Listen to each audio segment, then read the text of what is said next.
সীমান্তবাসী নামচাকপাড়া সেন্টারে আমরা আজকে সকাল 7:30 থেকে বিকাল 4:30 পর্যন্ত আমরা ভালোভাবে ভোট প্রদান করতে পেরেছি।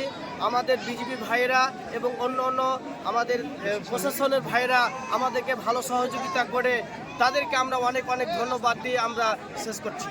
আমরা শিবগঞ্জের অত্যন্ত একেবারে সীমান্তবাসী চাকপাড়া বিওপি সম্পনাম আরও অনেক বিপিগুলি মিলে আমাদের যে সহযোগিতা করেছেন এবং সুষ্ঠুভাবে ভোট করেছেন, এই জন্য আমাদের গ্রামবাসীর পক্ষ থেকে ওনাদেরকে অশেষ অশেষ ধন্যবাদ।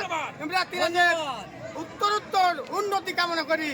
আমাদের শাসা উপজেলায় 102টি আসনের মধ্যে আজকে প্রার্থী নির্বাচনের ভোট অনুষ্ঠিত হয়ে গেল।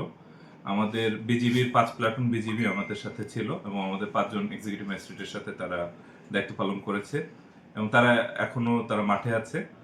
ভোট গ্রহণ স্বাভাবিক, সুষ্ঠু, সুন্দর হয়েছে এবং আমাদের এখানে 72% ভোট কাস্টিং হয়েছে। তো সার্বিকভাবে এখন পর্যন্ত আমরা দেখছি যে আইন শৃঙ্খলা পরিস্থিতি স্বাভাবিক আছে।